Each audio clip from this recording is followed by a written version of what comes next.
Thank you for coming, Dr. Craig. I really appreciate it. My question concerns the issue of natural evil that you brought up in response to one of those objections.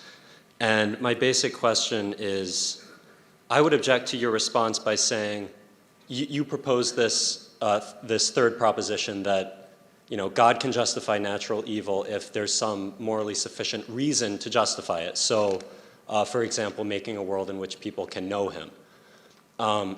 But if God is all-powerful, then he could fulfill this morally sufficient reason, for example, having people know him through any mean. He could create any universe without natural evil that would fulfill this morally sufficient reason, because by definition, he is all-powerful.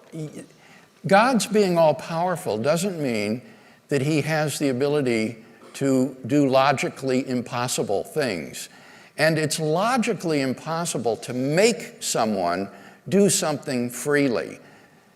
So, given human freedom, we don't know that there is a world that's feasible for God in which he could bring as many people to eternal life and salvation freely as this world, or a world suffused with natural evil and suffering. The atheist would have to prove that there's a possible world that God could have actualized of free creatures in which more persons, or a greater percentage of persons, would freely come to find salvation and eternal life, but without an equivalent amount of suffering. And that's pure speculation. Nobody knows such a thing. So I think that the atheist argument just lays a burden of proof so heavy on the atheist's shoulders that no one can sustain it.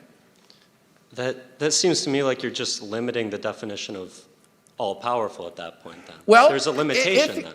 I don't think so. This is the general understanding of omnipotence, is that it's the ability to do whatever is logically possible for an agent to do. It doesn't mean God can do logical impossibilities. Why is it logically impossible to create a universe in which you can make free agents willingly believe in you while not suffering natural evils? Why is that because it's logically impossible to make someone freely do something. Why can't you create a universe, rather? My verbiage was... You're asking, why couldn't God create a universe of free creatures in which just as many people come to know him and his salvation, but with less natural evil in it?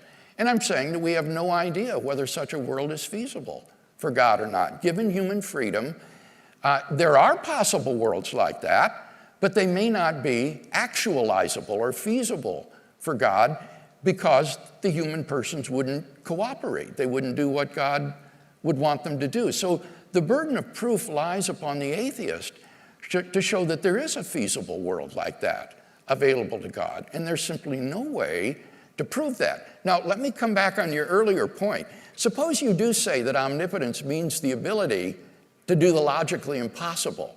Then the problem of evil immediately evaporates because God can bring it about, that he is all-powerful, all good, and that natural evil exists, even though that's logically impossible.